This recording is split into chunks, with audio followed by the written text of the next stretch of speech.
여러분 안녕하세요. 안녕하세요.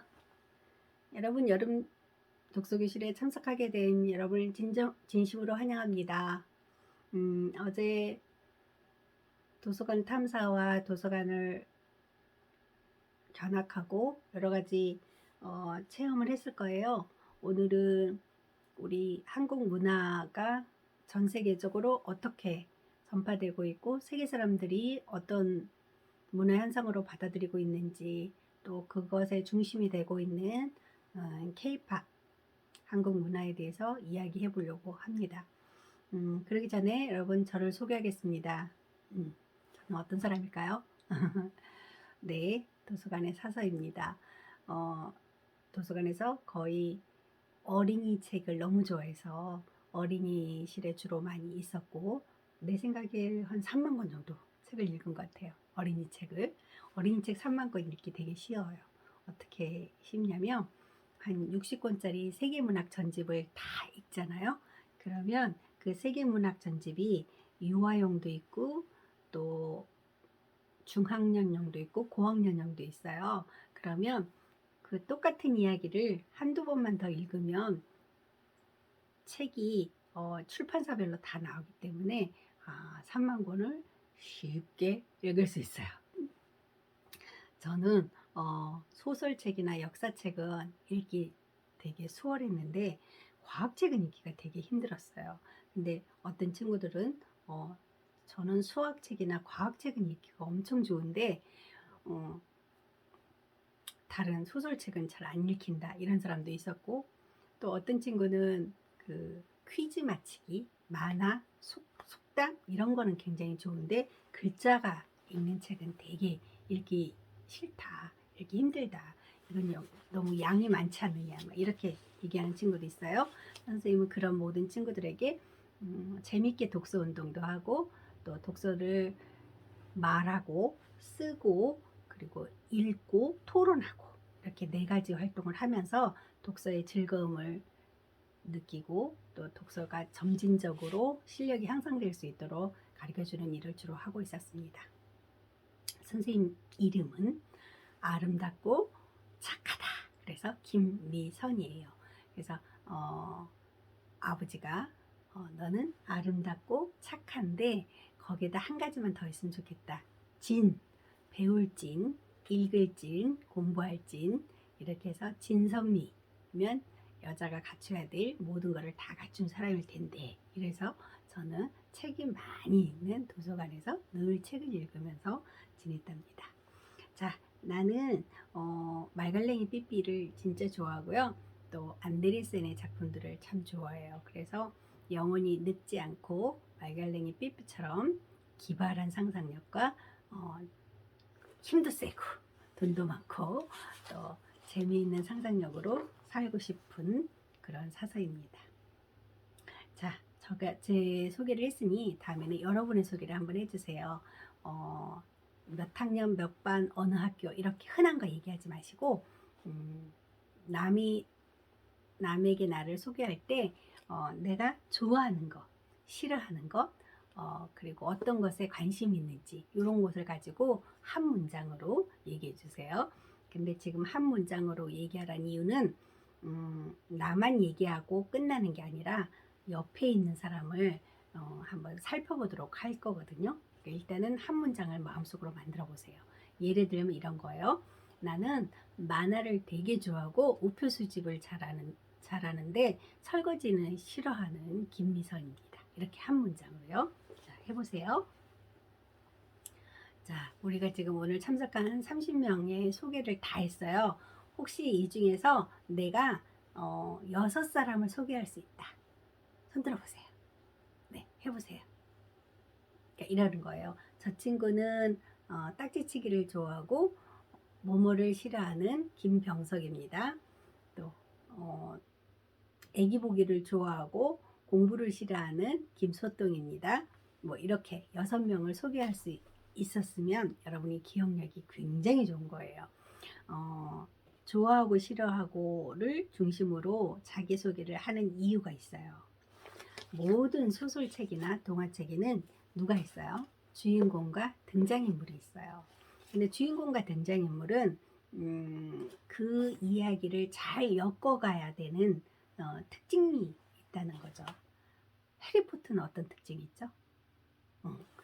여기 번개 맞은 외형적인 자국이 있을 뿐만 아니라 마법 학교에 가서 마법을 진짜 열심히 배워서 마법을 잘 부리는 그런 특징이 있죠. 말갈랭이 삐삐는요, 빨간머리에는요, 이순신은요, 다 이렇게 그 책의 주인공이 되는 사람은 그 사람만의 개성과 특징을 잘 묘사하고 적어내고 그 개성과 특징으로 이야기를 이끌어 나가는 사람이에요.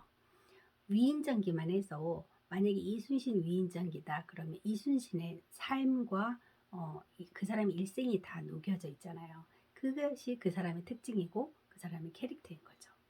이순신 전기와 또 안데르센 전기는 다른 거죠. 이순신 전기와 슈바이처 전기는 다르겠죠. 그 사람의 살아온 방식과 그 사람의 특징과 그 사람의 추구하는 삶이 다 다르기 때문에 다른 것과 마찬가지로. 다만 소설은 있는 그대로를 기록하는 것이 아니라 있을 법한 일을 가상해서 지어낸 얘기예요. 그 사람의 삶과 그 사람의 동네, 그 사람이 뭐 부모, 그 사람의 학교 이런 것들이 다 우리 주변에 있는 비슷한 이름을 가지고 있지만 사실은 없는 허구죠. 그래서 이거를 픽션이라고 해요. 해리포터의 마법학교가 실제로 있지는 않잖아요. 그거는 우리가 상상으로 그려낸 허구. 그래서 그것을 픽션이라고 얘기해요.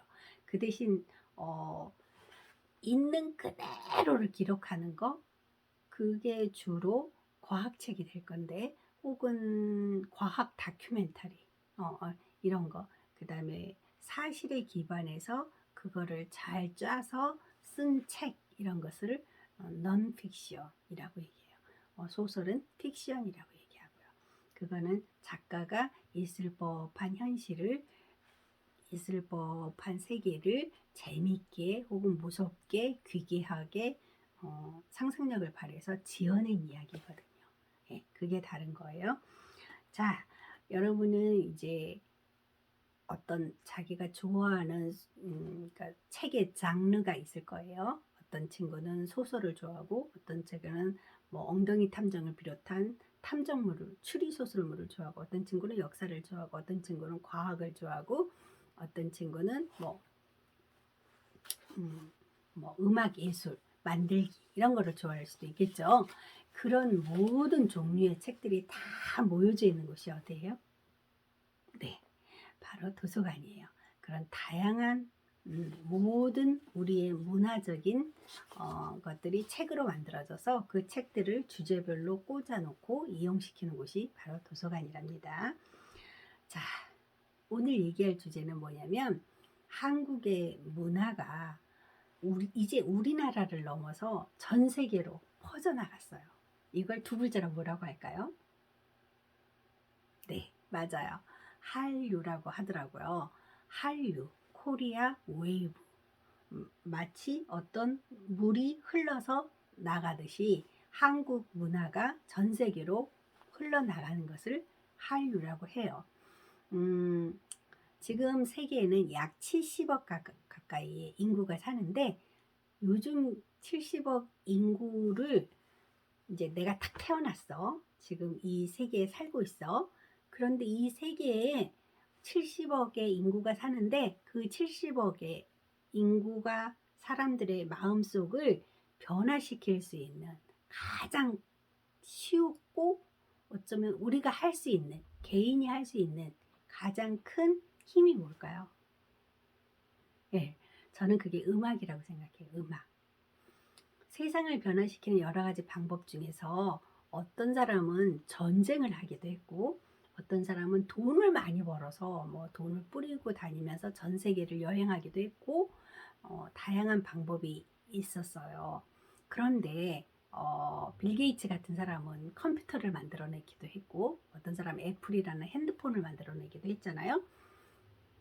그런데 그것이 그 한 사람의 일로 끝나는 게 아니라 전 세계 사람들이 그것을 즐기고 공유하게 되잖아요. 그럼 그게 문화가 되는 거예요. 어, 한 시대의 문화가 되는 거예요.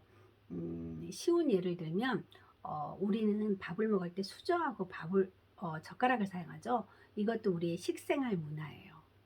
미국에서는 포크나 나이프를 쓰잖아요. 고기를 많이 먹던 식 문화에서 비롯해서 고기를 자를 수 있도록 나이프를 쓰죠.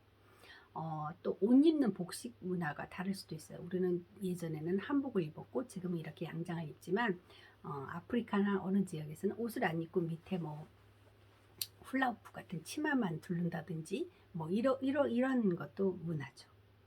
그러니까 지역적으로 그 사람이 그러니까 자연 그대로 태어난 그대로가 아닌 것, 뭔가 지식이나 인식이 더해져서 새로운 패턴이 되는 것, 이런 것들을 문화라고 총칭해서 말할 수 있어요. 뭐 복식 문화를 얘기할 수 있고 음식 문화, 또 예술 이런 여러 가지 부분을 다 문화라고 치죠. 그런데 그런 문화의 한국 문화, 코리아 컬처, 한국 문화 중에서 지금 K-팝이 전 세계적으로 굉장히 큰 영향력을 발휘하고 있어요. 그건 어떻게 알 수 있어요? K-팝이 즉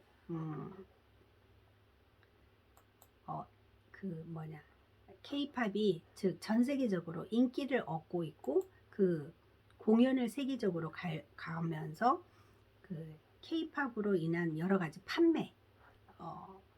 판매가 일어나서 수익이 일어나고 아무튼 그러한 그 한국의 케이팝을 좋아해서 그 노래를 따라 부르고 그런 영향력이 전 세계적으로 나타나기 시작한 거죠.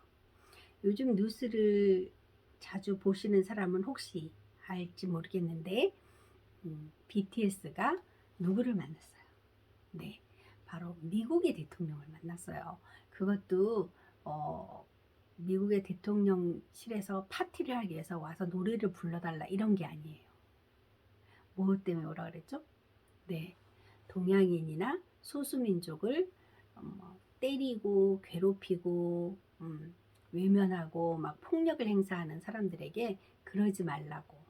동양인고 세계에 다양한 인종이 있고 미국은 바로 다양한 인종들이 섞여 사는 곳인데 그렇게 소수민족들이나 동양인들을 때리고 괴롭히고 죽이기까지 하는 이런 사태를 막아달라고 BTS더러 그런 이야기들을 해달라고 미국에 초대한 거예요. 근데 BTS가 노래를 하는 사람인데 왜 정치적인 문화적인 영향력을 행사하는 일로 BTS를 불러갔을까요? 그건 그 사람의 노래가 전 세계 2억 명 내지 3억 명의 사람들에게 감동을 주고 좋아하고 팬을 가지고 있기 때문에 그래요. BTS의 팬을 아미라고 얘기하죠. 선생님도 BTS 팬이에요. 2013년 6월 13일에 데뷔를 했는데 그때부터 좋아하기 시작했어요. 그래서 정말 하루라도 BTS 노래를 듣지 않으면 잠을 못 잘 정도로 좋아하거든요. 근데 왜 좋아하겠어요? 음악을 한번 들어볼게요. 제가 BTS 노래 중에서 좋아하는 소우주 마이크로코스모스라는 노래예요. 한번 들어봅시다.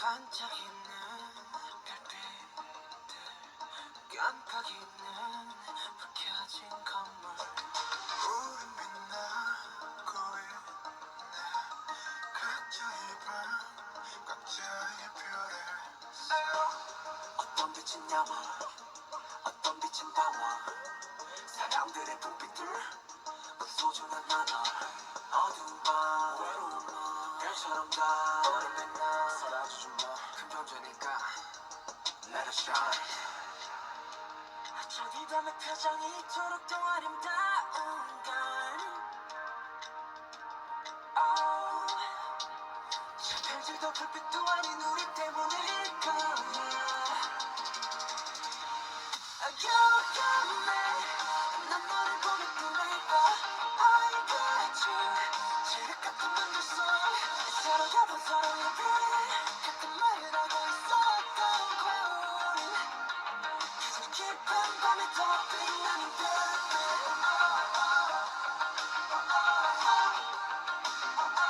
가장 깊은 밤에 더 빛나는 별빛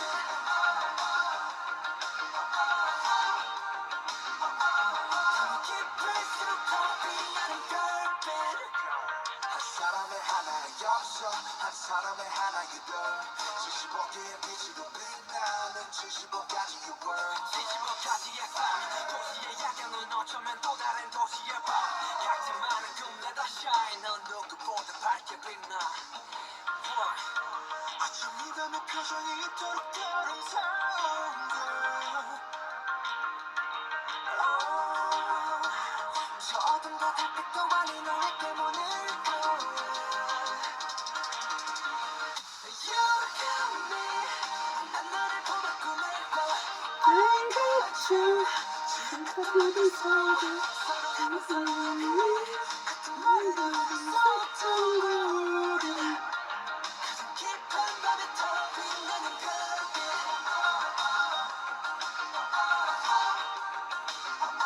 가장 깊은 밤에 더 빛나는 별빛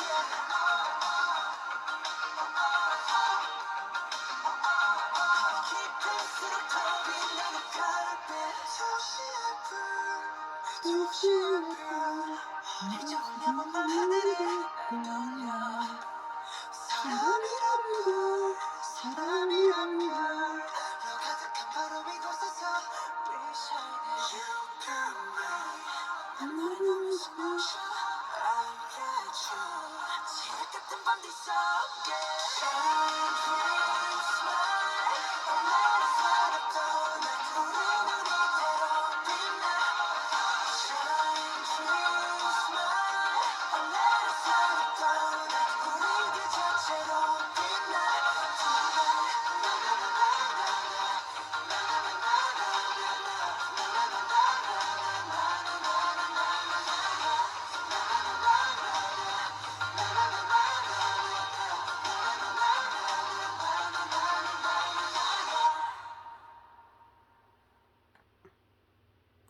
가장 깊은 밤에 더 빛나는 별빛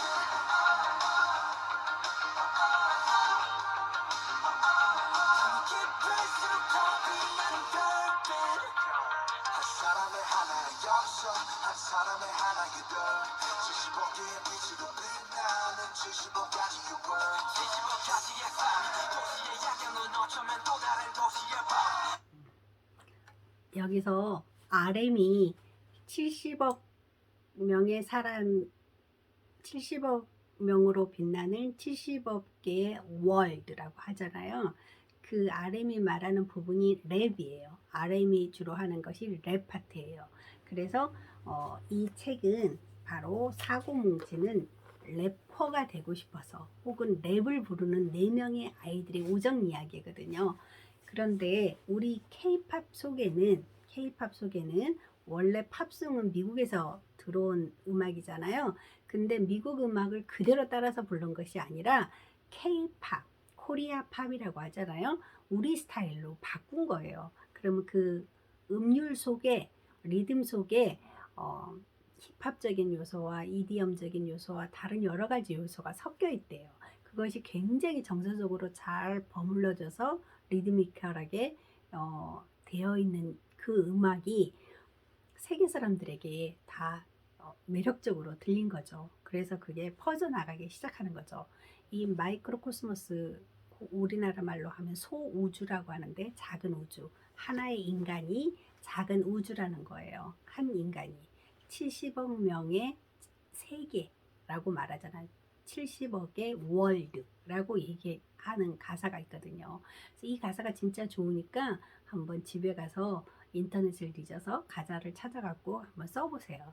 선생님이 이 가사를 되게 좋아하고 그 중에 RM이 랩을 하고 있어요. RM의 이름은 랩 몬스터예요. 랩 몬스터에서 첫 글자를 따서 RM이라고 지었어요.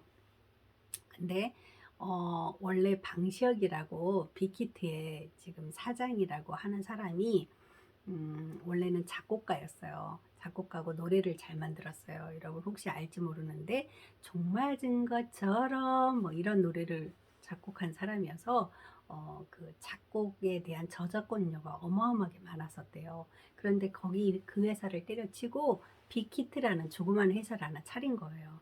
그 차린 이유가 자기는 힙합 가수를 길러보고 싶다.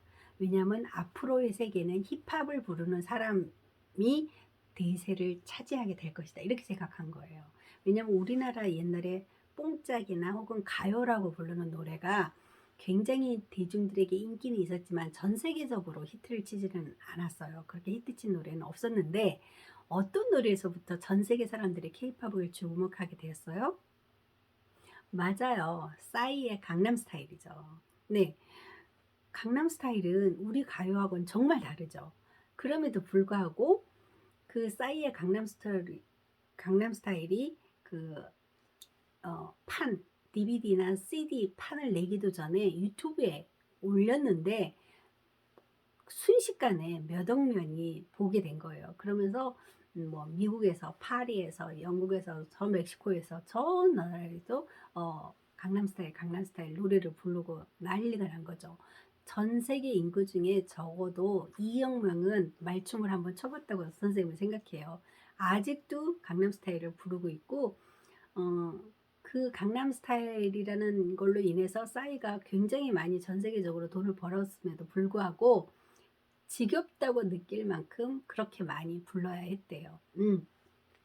어쨌든 싸이의 강남스타일 이후로 또 BTS가 또 한 번 빌보드 차트도 차지하게 되고 전 세계 인기를 얻게 되죠. 요즘 뉴스를 보면 혹시 아는지 모르겠는데 미국의 바이든 대통령이 BTS를 미국 백악관으로 초대했대요. 바이든이 백악관에서 파티를 하는데 와서 노래를 불러달라 이래서 초대한 게 아니에요. 뭐냐면 아시아인을 미워하고 아시아인을 괴롭히고 아시아인을 막 그러니까 총으로 쏘고 이런 사람들을 그러지 못하도록 너가 아시아인으로서 잘 말해주라. 너희 그 아미들에게 너희 팬들에게 말하면 그게 하나의 반향을 일으켜서 미국 사람들도 아시아인을 미워하는 증오 범죄가 덜 일어날 것이다. 그걸 좀 부탁하려니까 백악관으로 와달라. 이렇게 말한 거예요. 얼마나 기가 막힌 일이에요. 정말 대단한 일이죠. BTS의 노래가 한국 문화에 기반을 둔, 왜냐면 한글로 가사가 쓰여져 있잖아요. 한국 문화에 기반을 둔 팝송이긴 하지만 한국적인 요소가 많은 그런 노래를 불렀을 뿐이잖아요. 그런 가수일 뿐이잖아요. 그럼에도 불구하고 그 가수가 그 가수의 노래를 좋아했던 아시아 혹은 미국 사람, 전 세계 여러 나라 사람, 그 많은 사람들이 그 노래를 듣고 위로를 받고 그 노래를 듣고 용기가 생겼고 그래서 그 노래를 만든 한글을 배우고 싶어 하고 그 한국을 또 관광해서 오고 싶어 하고 하다못해 BTS가 옛날에 연습실로 썼던 그 빌딩에 가서 막 벽을 만져보기도 하고 BTS가 옆에 연습생 시절에 먹었던 식당에 가서 비빔밥을 먹어보기도 하고 이런 것들이 그 팬들의 굉장히 꿈이에요. 그러면서 한국 문화가 굉장히 많이 퍼져나가는 걸 느낀대요. 선생님이 실제로 어느 나라에 여행을 갔는데 그 나라 그 지하철역 앞에 큰 간판에 BTS의 노래에 대한 소개곡이 있고 K-팝 경영대회 팜플렛이 들어있는 걸 봤어요. 되게 놀랐어요. 그리고 쇼핑백에 BTS가 선전하는 어떤 백화점 쇼핑백을 들고 갔는데 그 쇼핑백을 자기 하나만 달라고 이런 사람도 있었어요. 그만큼 한국 문화가 굉장히 많이 퍼졌고 그게 저질 문화가 아니라 고급 문화라는 거죠. 그리고 유튜브만 찾아봐도 한국 노래나 춤을 따라하는 그런 사람들이 자기 유튜브에다 그걸 올리면 조회수가 높아져서 또 한국 문화가 퍼져나가고 이렇게 되고 있어요. 이게 바로 새로운 한류라는 거죠. 우리가 우리의 문화가 우리만 가지고 있는 게 좋을까요? 전 세계에 퍼지는 게 좋을까요? 저는 전 세계에 퍼지는 게 그 문화의 힘이라고 생각하고 그 퍼져야지만 퍼져나가는 나라, 문화가 힘 있는 나라가 되는 것이 우리나라의 어떤 부강함의 조건이 되는 것 같아요. 근데 문화가 아까 미술도 있고 음악도 있고 연극도 있고 소설도 있고 게임도 있고 그다음에 뭐 음식 문화도 있고 뭐 의복 문화도 있고 여러 가지 문화의 종류가 많이 있잖아요. 근데 그 중에서 오늘 우리는 K-팝의 한 요소가 되는 힙합을 얘기할 거예요. 아까 얘기한 마이크로 코스모스의 그 힙합적인 요소가 들어있었다고 얘기했잖아요. 그 힙합적인 요소는 원래 미국에 있는 힙합 문화에서 온 거예요.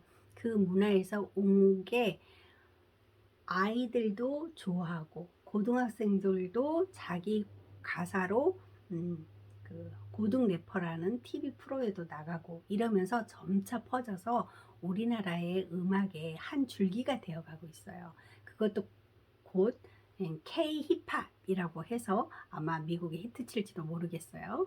자, 오늘은 그래서 이 사고 뭉치를 중심으로 얘기를 나눠보도록 하겠습니다. 화면을 공유할 건데요.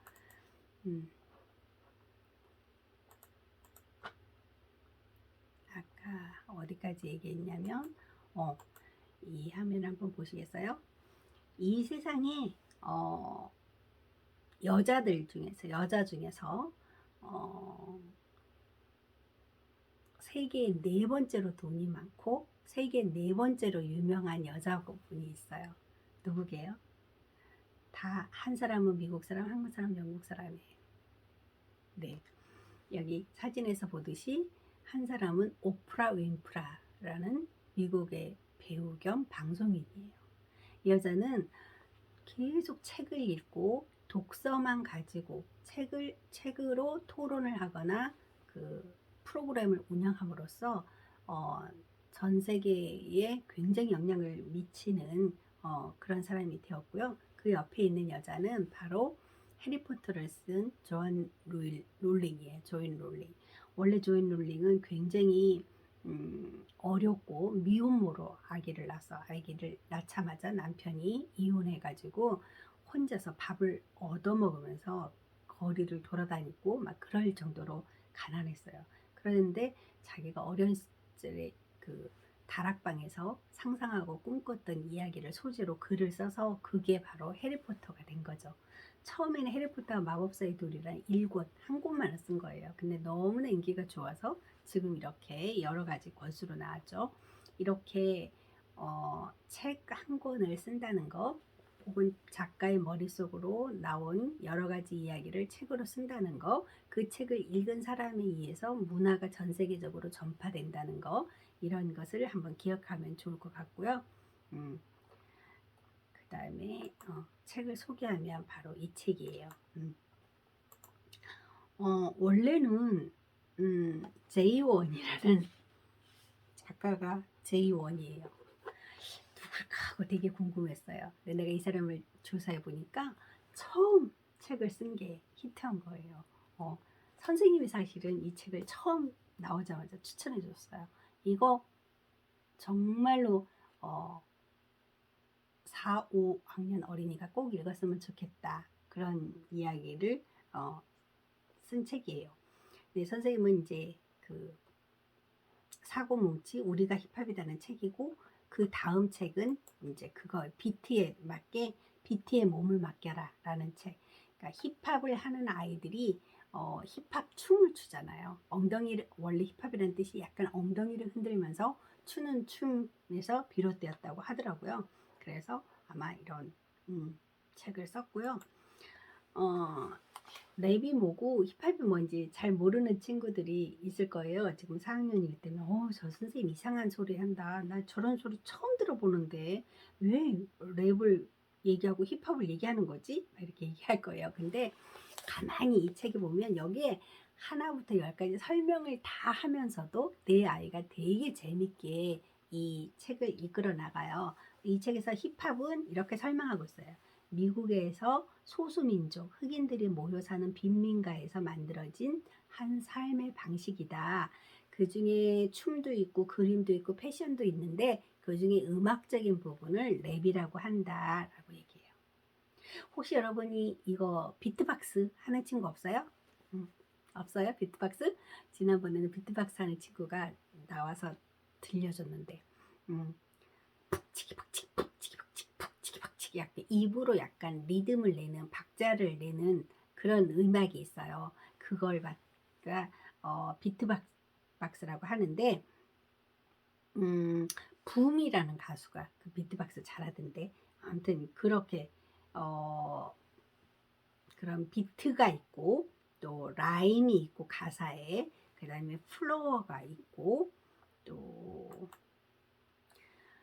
훅 곡에서 2번 이상 반복되는 짧은 구절 훅이라는 것이 있고 비트 메이킹 비트를 리듬을 다양하게 만드는 것. 그 다음에 벌스라는 게 이제 가사예요. 16이라고 하는데 보통 우리가 정형시나 자유시나 산문 이렇게 문장을 나누는데 그 중에 산문처럼 그러니까 여러분 일기 쓰듯이 자연스럽게 자기의 일상생활이나 자기의 슬픔이나 자기의 고통을 녹여서 가사로 써서 그걸 마치 중얼중얼 이렇게 하는 것이 랩이라고 생각하시면 돼요. 이게 얼마나 랩이 쉬운지 5살짜리 아이도 랩을 한다니까요. 한번 들어볼래요? 5살 아이가 랩을 하는 걸 누군가가 녹음을 했어요. 그래서 한번 들려줄게요. 이렇게 중얼거리는 게 랩이다 라는 걸 보여주는 한 사례예요. 원래 5살짜리 아이가 아빠 회사에 가서 중얼중얼 할머니에게 하는 얘기를 아빠가 리듬을 입혀가지고 녹음을 한 거예요. 들어보세요.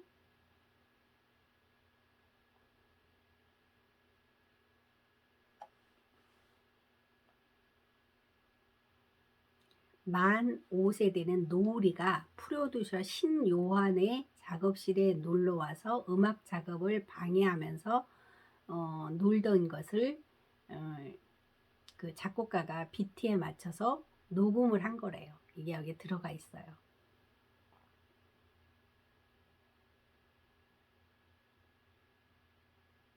우리 삼촌 후회 로브루스 정말 좋아해? 나 좋아요. 와다다다다다 좋아요. 좋아. 이렇게 좋아 반복하는 게 훅이에요. 훅. 이것도 훅이고요.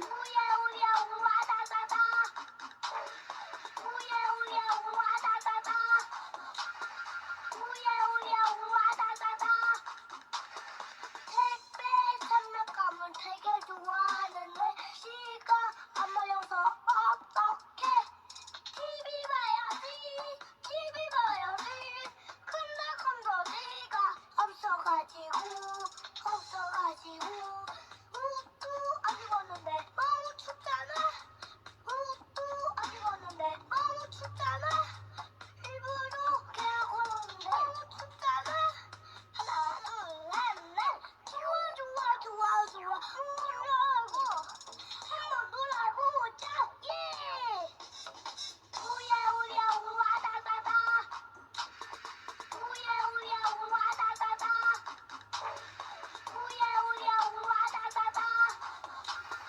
우야 우와다다다 잡아 어서 가 어떡해 키도 이러네 어떡해 아빠도 없고 어떡해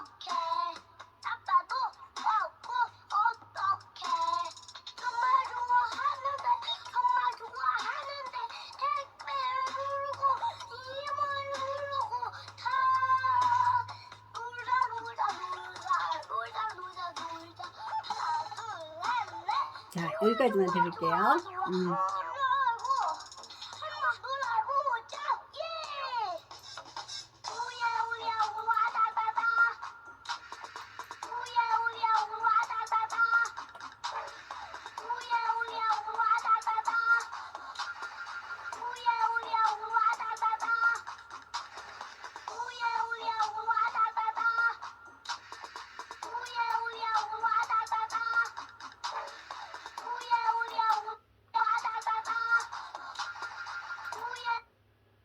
자, 이렇게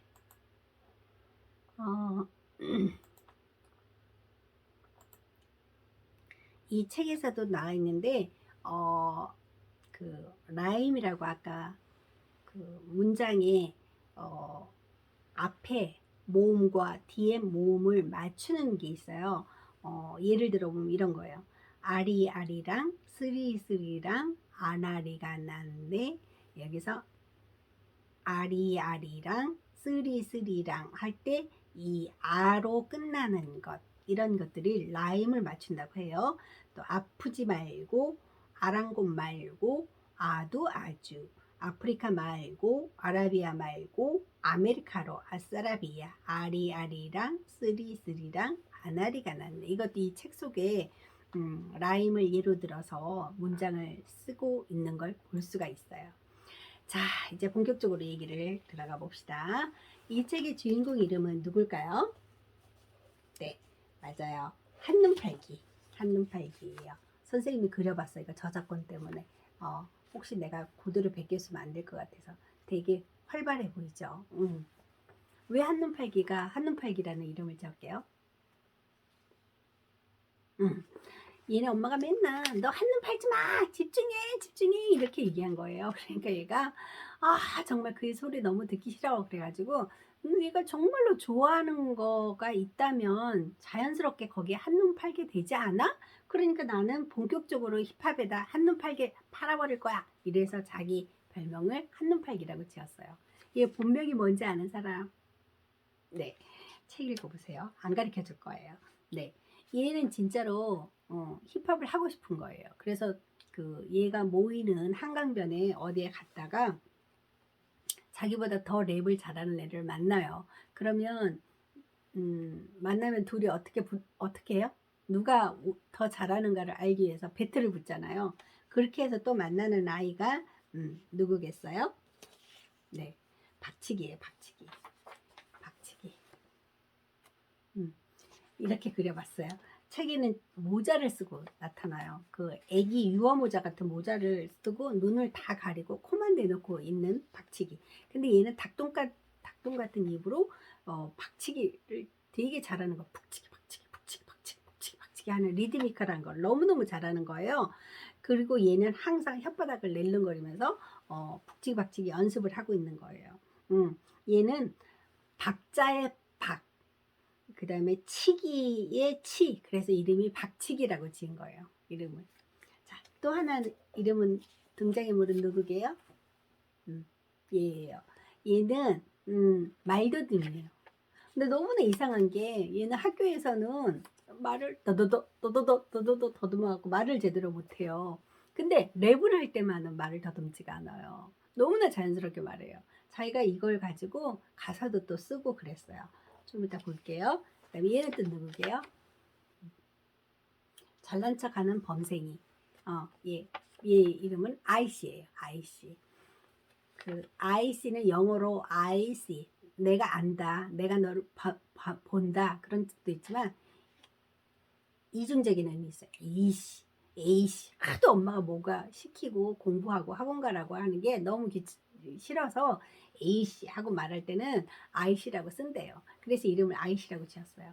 이 네 명의 아이들이 이제 동네에서 만나는 거예요. 그래서 본격적으로 자기 나름대로 개성을 아까 박치기는 그 비트를 잘 만들잖아요. 북치기 박치기 북치기 박치기 이걸 잘 만들고 말더듬이는 노래를 되게 잘하고 아까 얘기한 주인공은 또 그런 면에서 그 애들이 넷이 모인 거예요. 특히 이 그 뭐죠?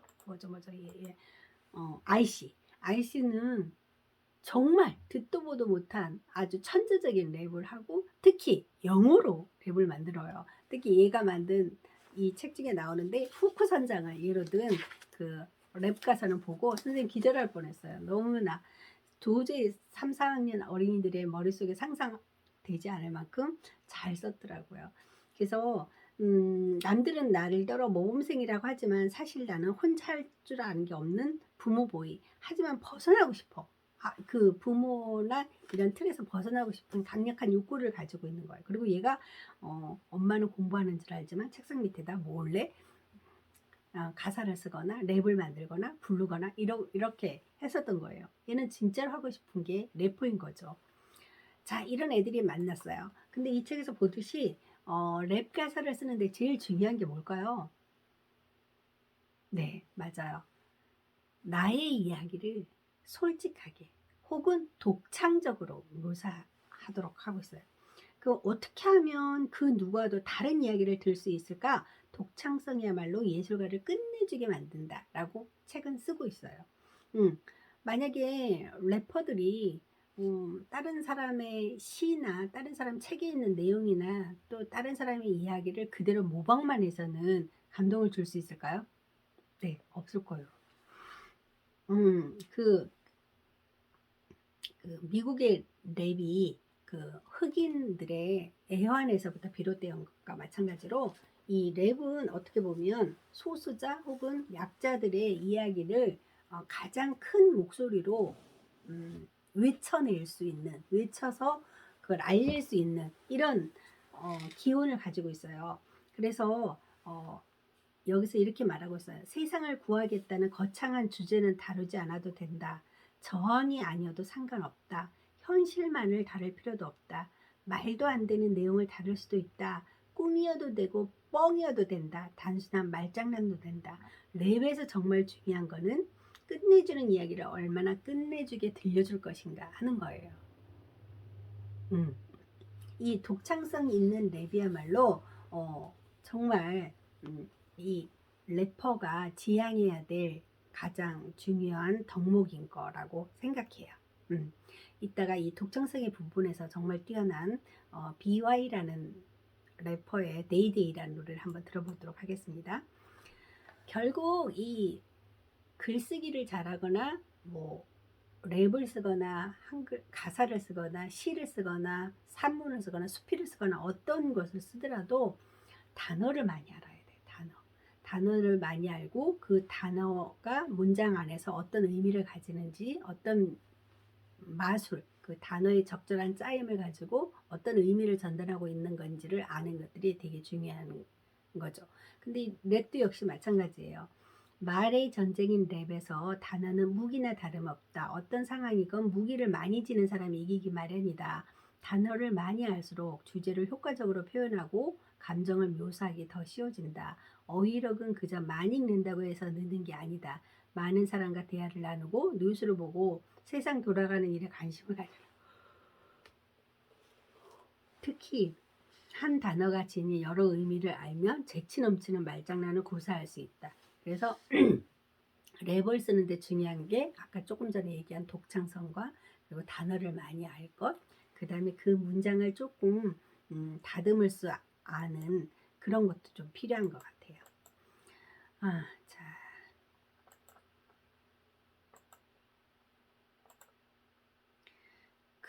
그런 다음에 이 랩에서 중요한 게 멜로디를 갖는 거잖아요. 랩과 노래를 합하면 다양한 느낌을 만들어낼 수 있다. 때로는 랩보다 노래가 더 사람을 집중시키기도 한다. 반쯤 노래하듯이 랩을 할 수 있고 특정 단어만 노래로 부를 수도 있고 노래인지 랩인지 헷갈릴 정도로 멜로디가 강한 것도 있고 멜로디 같은 랩과 속사포처럼 빠른 랩이 어우러져 독특한 매력을 뿜어낼 수도 있다. 이 멜로디가 또 이제 음악으로서는 굉장히 중요한 가치죠. 근데 우리는 오늘 여기 멜로디까지는 할 수 없으니까 멜로디를 작곡하거나 뭐 만들어내는 능력은 아직까지는 안 되니까 웅얼거림, 중얼거림, 리듬을 타고 중얼거림 거기까지만 한번 해보도록 할게요. 자, 우리가 잘 알고 있는 독도는 우리 땅이라는 노래가 있어요. 한번 랩처럼 읽어볼래요? 울릉도 동남쪽 백길 따라 200리 외로운 섬 하나 새들의 고향 그 누가 아무리 자기네 땅이라고 우겨도 독도 놀이 있다. 랩을 읽는 게 아니라 노래를 그냥 하게 되네. 이게 4분의 4박자로 노래를 굉장히 딱딱딱딱 리듬 있게 읽을 수 있게 돼 있어요. 평균 기온 13도 강수량은 전담백 독도는 우리 땅 오징어 꼴뚜기 대구 홍합 따개비 주민등록 최종독 이장 김성도 19만 평방미터 799에 805 독도는 우리 땅 뭐 이렇게 이거는 굉장히 어떤 이 사람의 개인적인 감정이나 이런 것보다도 사실 그대로를 잘 그냥 버물러서 가사로 만들어 뒀어요. 아까 5살짜리 어린아이 랩 들어본 것처럼 얘도 중얼중얼 한번 랩으로 따라 읽어보도록 하겠습니다. 네, 다음은 말더듬이의 랩이에요. 네, 이것도 우리 같이 한번 읽어보도록 할게요. 칠판 보시고. 난 어릴 때 말을 더듬었지. 난 몰아치는 생각, 베베 꼬인 혀, 아이들의 놀림 난 말하지 않았지. 우연히 성가대서 놀이할 때까지 가사가 날 부직해. 박자는 날 일으켜. 멜로디는 날개 내게 달아줬어. 자유롭게 노래해 놀랍고 기쁜 작은 기적. 이거 보면 하나의 문장처럼 어떤 내용을 얘기하고 싶은지 알 수 있을 것 같죠. 난 어릴 때 말을 더듬었지. 몰아치는 생각은 많은데 혀가는 베베 꼬여서 아이들의 놀림 난 말하지 않았지. 우연히 성가대에서 노래할 때는 가사가 날 부축하고 박자는 날 일으켜서 말을 더듬지 않았다는 거예요. 이게 말더듬이래요. 그러니까 자기 일상과 자기가 느꼈던 감정들을 잘 섞어서 가사로 만들어내는 거. 이게 말더듬이 랩입니다. 다음을 한번 볼게요. 사고뭉치 노래도 역시 그렇게 만들어졌는데 이건 우리가 한번 같이 불러볼게요. 우린 만들어 우리의 세상 어른들은 못 듣는 어린이의 목소리 우렁차게 울려 운명을 바꿔 우리는 함께 앞으로 나아가 우리들이 뭉치면 천하무적 사고뭉치 사위 뜨는 심장소리 비트에 맞춰 플로를 타고 한마음으로 뭉쳐 사고치고 반항하고 실수하지만 멈추지 않아 포기하지 않아 무너지지 않아 나아갈 거야. 고고고고고고고고고고고 알았으면 외쳐 I see I see I see I see 246편 사고뭉치의 노래는 이런 것도 있어요. 네, 자 이제 우리는 한번 그 활동지에서 본 대로 자기 일상을 한번 끄적끄적거려서 4개의 툴에 맞춰서 리듬 박자 이걸 한번 생각하면서 한번 써보도록 할 시간을 주겠습니다. 네. 그 다음에는 핸드폰을 꺼내세요. 자, 핸드폰에 앞에 보면 녹음 기능이 있어요. 녹음 기능. 켰어요? 네. 거기서 누르세요. 누르고 자기가 쓴 거를 한번 읽어봅시다. 리드미컬하게.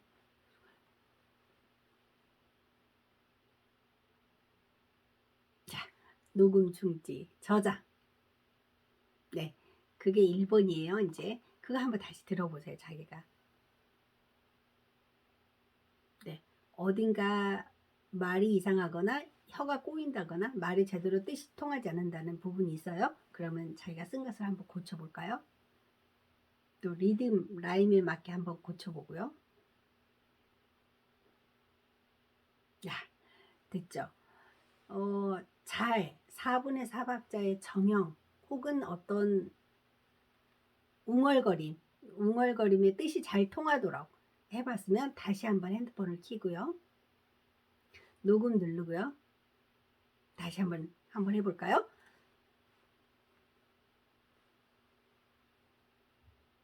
네, 됐어요? 그걸 굉장히 빨리 발음하는 사람도 있고 또 천천히 리듬을 타서 얘기하는 사람도 있잖아요.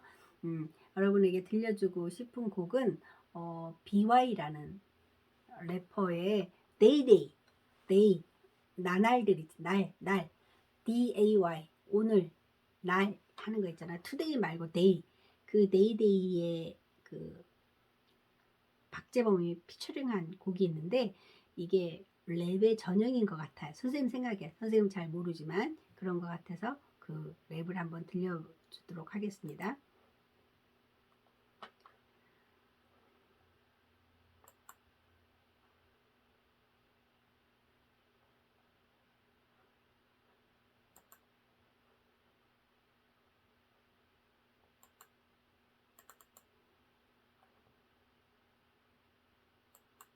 응? 어디 갔지?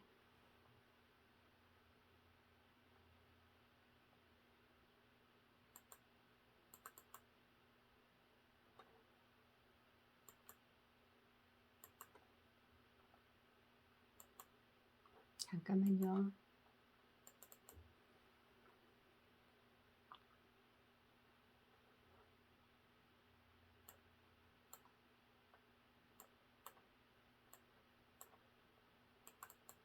찾았어요.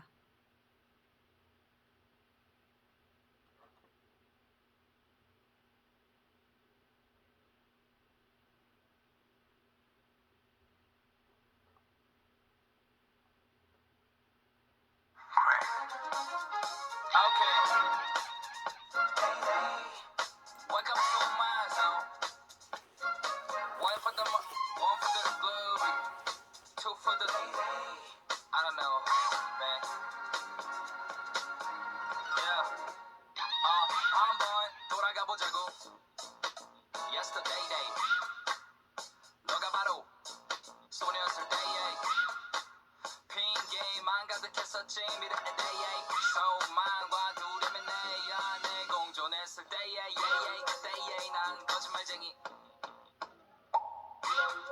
나를 베어 속이면 내 안에 원하지도 않던 헛된 바람이 어느새부턴가 생겨 그걸 따라가다 보니 나보다 네 세상이 더 행복해했어 Apologize to myself I'm sorry 내가 원하는 걸 인정하지 않아서 미안해요 내 무의식은 언제나 내 여기 원하는 곳으로 가게 만들었지 내 큰 꿈에 집착을 시작해 내 행복이 착각돼 아직 잠들야진 않지만 내 날이 올 걸 알았네 I love my day 얼굴 좋은 것이 오늘 is my day 너도 행복하길 바래 you make my day 자고 일어날 때마다 새로운 my day I just wanna dance like my birthday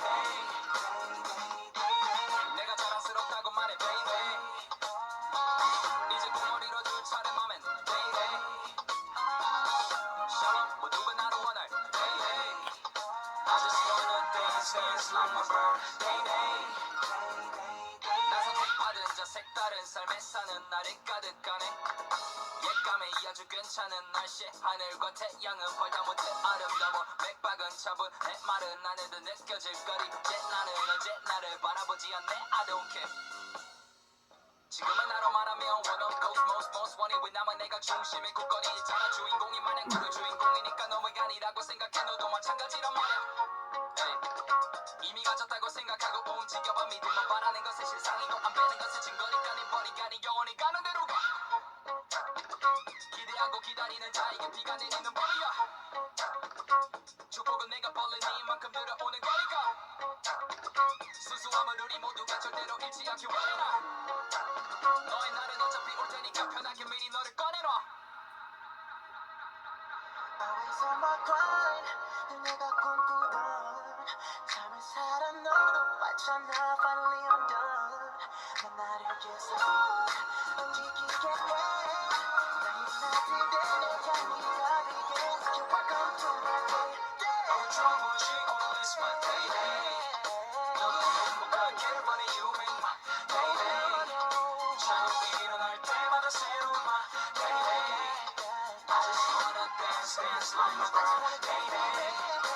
내가 자랑스럽다고 말해 baby 이제 꿈머리로 둘 차례 맘엔 day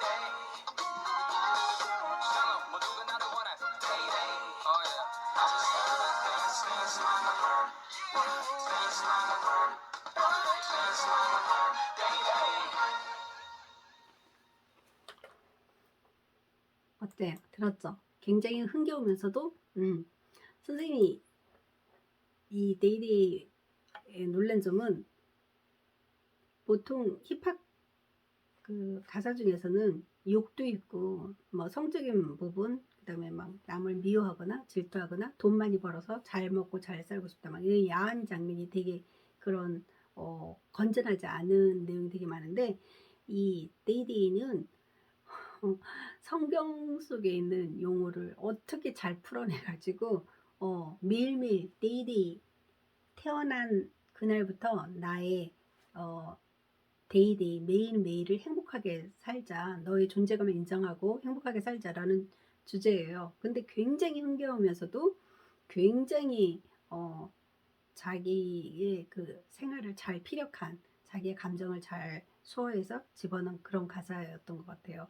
그래서 기회가 되면 이것도 한번 인터넷에서 가사 불러가지고 한번 속사포로, 속사포 랩으로 BI를 따라하면서 한번 녹음해 보시는 것도 좋을 것 같아요. 일단 독서를 하고 나면 그 생각이, 자기 생각이나 느낌을 글로 적는 방법과 입으로 좀 더 재미있게 이야기하는 것, 강연하는 것, 그리고 토론하는 것, 이런 방법이 있는데, 입으로 말을 하면 할수록 그 내용을 좀 더 정확히 이해할 수 있게 되고 오래 기억할 수 있게 됩니다. 그래서 선생님이 여러분이 핸드폰을 가지고 있으면 가능하면 자기가 얘기하고 싶은 얘기나 어떤 떠오르는 생각, 좋은 글귀, 이런 것들을 핸드폰으로 말로 하면서 녹음하는 걸 추천드립니다. 자, 이 책의 마지막은 어떻게 돼요? 이 4명이 각기 다른 개성이 있는 아이들이 결국은 크루를 결성해서 H가 그려진 한강 강변의 어디선가 공연을 해요. 근데 거기서 자기네 엄마들, 엄마 아빠 부모님들이 공연을 보러 와요, 실제로. 그래서 이 한눈 팔기가 정말 열심히 랩을 한눈 팔았다. 그리고 아이씨는 공부밖에 모르고 공부만 할 줄 알았던 애가 저런 랩을 한다니 하면서 엄마가 거의 기절하기 일보 직전까지 가요. 그리고 다음 한 달 뒤에 아이씨는 드디어 미국으로 떠나요. 그렇다고 해서 얘네 크루가 깨지느냐? 그러지 않는다는 이야기가 쭉 이어져요. 이 랩을 통해서 자기의 어려운 점, 자기가 어떻게 보면 그 단점, 약점, 이런 것들을 글로 표출해내면서 결국 아이들은 그 모든 단점을 더 승화시켜서 훌륭하고 즐겁게 학교 생활을 하게 된다는 그런 내용이에요. 되게 재밌는, 저는 이게 사고, 4명이 앞으로 나가자, 그렇지만 우리는 뭉치자, 뭐 이런 뜻인가 봐요. 사고 뭉치가 아마 그런 뜻으로 지어진 것 같은데, 여러분은 이 책을 어떻게 읽으셨는지 한번 이야기를 꼭 나눠주고, 가능하면 지도하는 선생님 카톡에 자기가 이 책을 읽고 느낀 점을 써서 혹은 말로 해서 그 카톡에다 남겨줬으면 좋겠습니다. 그러면 선생님도 이 책을 어떻게 읽었는지 알고 다음에 이런 또 힙합에 관계되는 책이나 이런 것이 나오면 한번 수업을 해보도록 하겠습니다. 자, 오늘은 여기까지 마치고 내일은 여행에 관계되는 동시 수업을 하고, 그 다음 날에는 그 세계 여러 나라 다양한 문화와 특징에 대해서 수업하는 시간을 갖도록 하겠습니다. 오늘 좀 힙합을 좋아하지 않거나 몰랐던 친구들에게는 어렵거나 재미없는 수업이 될 수 있을지 선생님이 은근 걱정되는데, 선생님이 부탁할 거는 여러분이 좋아하는 가수들의 가사가 그냥 만들어진 게 아니라는 거예요. 굉장히 그 사람들도 숙고하고 또 유명한 작사가들의 작사를 거쳐서 만들어진 것이기 때문에 한번 그 노래가 좋다면 가사도 한번 받아 써보고 그 가사를 자기가 고쳐 써보고 이러면서 그 가사 연습을 좀 하면 한국 저작권 협회라는 게 있어요. 한국 음악 저작권 협회. 이따가 요 아래 사이트를 가르쳐 줄 건데, 한국 음악 저작권 협회에 내가 쓴 가사를 등록해 놓잖아요. 그럼 누군가가 그 가사를 인용해서 쓰고 싶다고 요청이 오거나 그 가사를 썼을 경우 여러분에게 저작권이 와요. 유명한 안테나라는 소속사의 어떤 가수는 자기네 집에서 우우 어우어우어우 막 이렇게 짖는 개의 목소리가 너무 특이한 음악으로 들렸대요. 그래서 그거를 진짜 녹음해가지고 개는 사람이 아니니까 인권이 없잖아요. 그래서 자기 부인 이름으로 저작권을 등록해줬대요. 그랬더니 그 개소리도 한 마리도 개소리인데 그 개소리도 누군가 듣고 그래서 저작권료가 얼마씩이나 통장에 입금이 된다는 거예요. 너무 웃기죠. 그래서 여러분은 아직 싱싱하고 창의력도 많고 또 음악을 새롭게 받아들이는 그, 그 정말 멋진 사람들이기 때문에 일기 쓰듯이 가능하면 자기 일상을 조금 더 의미 있게 쓰셔가지고 가사로 등록해서 많은 저작권료를 받으시기 바랍니다. 자, 오늘 이것으로 수업 마치겠습니다. 감사합니다.